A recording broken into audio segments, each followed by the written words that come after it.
আসসালামু আলাইকুম, সবাইকে নতুন একটা ব্লগ দেখার জন্য ওয়েলকাম করছি।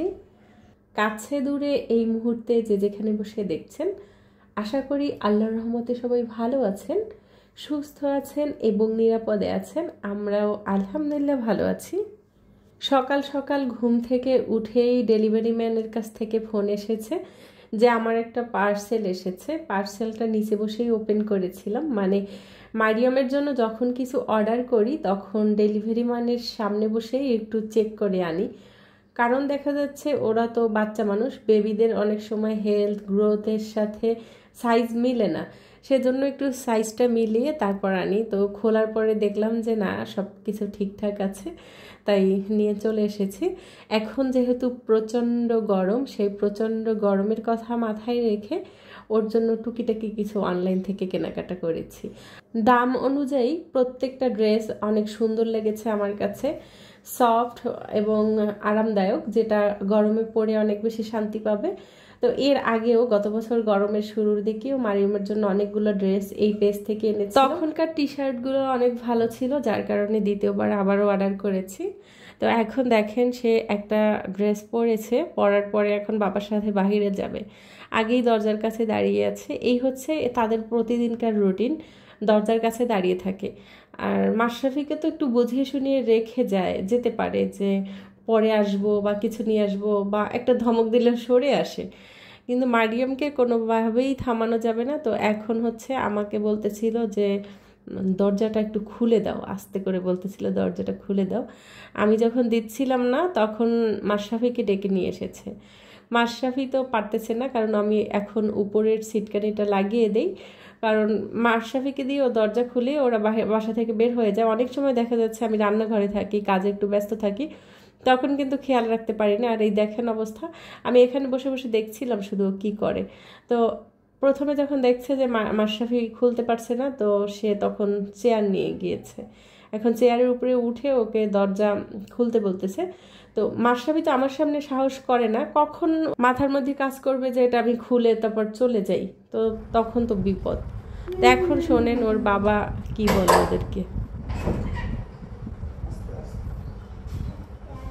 সারা লগে লগে আমি দেখছি অনেক মানুষের বাড়ি যাই, ওরা যদি ছোট ছোট বাসনগুলো আগে পেঁয়াজ দিয়ে বেরিয়েছে। ওদের বাবা কি বলেছে আপনারা হয়তো বুঝতে পারছেন, তো যারা না বুঝতে পারছেন তাদের জন্য আমি এবার একটু ক্লিয়ার করে বলি। বলে যে মাঝের মধ্যে অনেক গরুর খামারে যায়, আপনাদের ভাইয়া যেহেতু ওষুধ কোম্পানি চাকরি করে, তো ওদের যে ভেটেরিনারি ওষুধ আছে অনেক খামারে দেয়া হয়।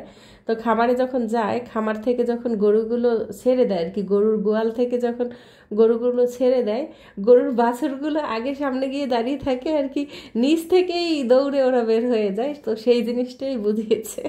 যে কোনো ধরনের আচার মারিয়ামের অনেক বেশি পছন্দ। তো এর আগে 3 কেজি আমের আচার বানিয়েছিলাম, আবারও এখানে 3 কেজি আম আনা হয়েছে, আবারও আচার বানাবো। তো আচার মারিয়ামের এত এত পছন্দ, আমার মনে হয় ওর জন্য শুধু আচারই বানাতে থাকি। আগে যখন আমি আচার বানাতাম, আমার ইচ্ছে হলে একটু খেতাম, আর পুরো আচারটা 1 বছরের পর আরেক বছর থেকে যেত, কেউ খাওয়ার মানুষ ছিল না।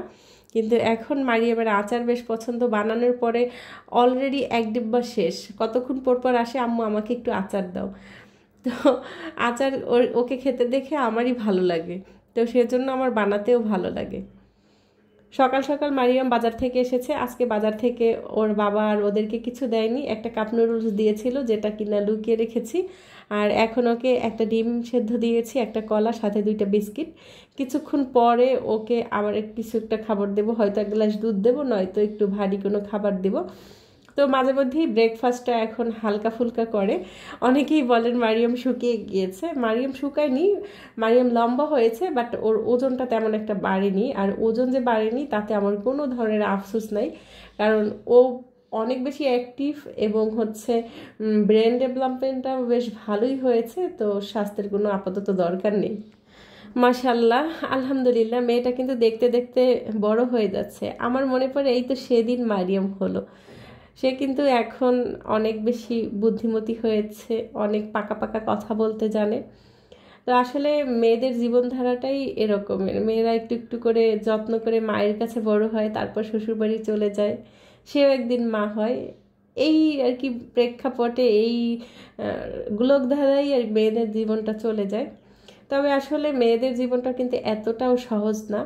আমরা যখন মেয়ে থাকি, মেয়ে থেকে বউ হই, বউ থেকে শাশুড়ি হই, কিন্তু যখন আমরা শাশুড়ি হয়ে যাই তখন এরকমের মন মানসিকতার পরিবর্তনটা কেন আসে সেইটা আমি আজও মিলাতে পারি না, আজও বুঝি না যে শাশুড়ি হলেই তাদের চরিত্রটা পাল্টে যায়। দেখা যাচ্ছে বাংলাদেশে 100%-এর মধ্যে প্রায় 98% শাশুড়িরাই তাদের মধ্যে একটা দাম্ভিকতা থাকে, আভিজাত্য ভাব থাকে যে আমি শাশুড়ি মানে আমি সব, বৌমারা হচ্ছে আমাদের গোলাম। কিন্তু তারা চিন্তা করে না যে আমাদেরও তো মেয়ে আছে বা তাদেরকে শ্বশুরবাড়ি দিতে হবে, তাদেরও শাশুড়ি হবে।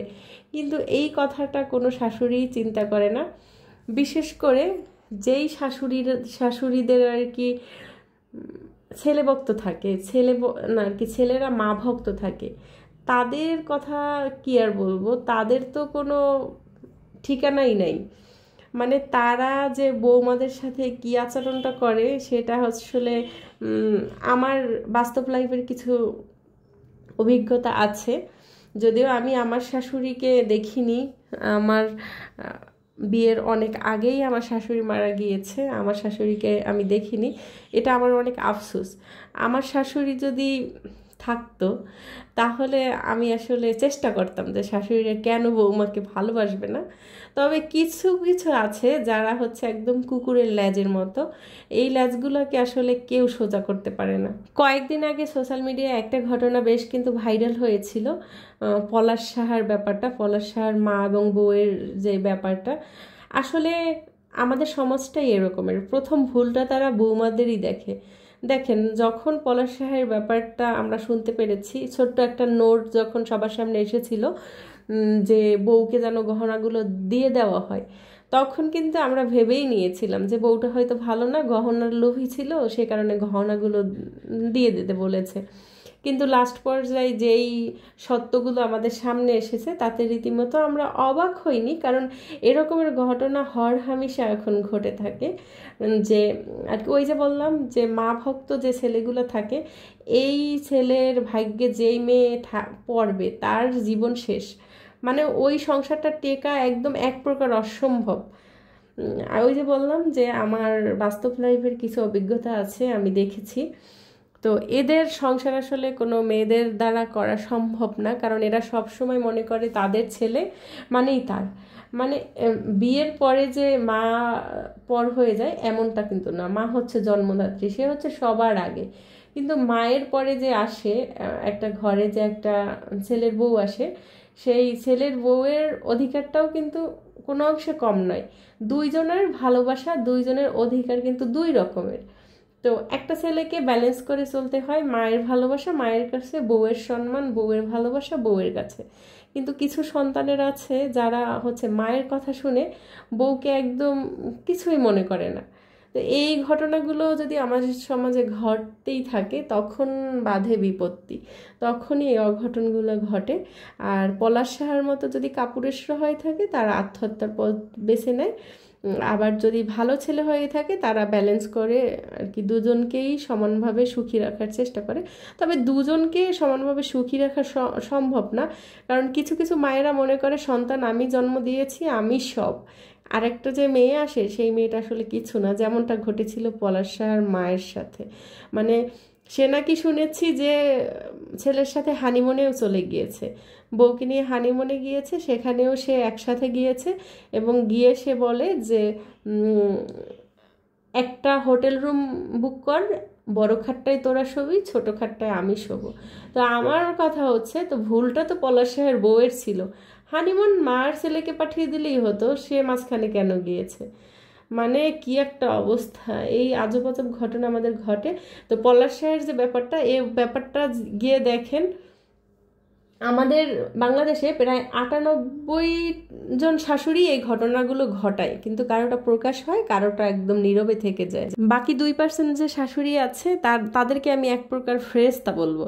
ফেরেশতা বলার কারণ হচ্ছে এতগুলো শয়তানের ভিড়ে এরা যে এত ভালো হয়, এরা আসলে ফেরেশতা। আমার দেখা অনেক শাশুড়িরা আছে যারা বউদেরকে মেয়ের চেয়েও বেশি আদর করে বা বেশি ভালোবাসে, তবে এদের সংখ্যা কম।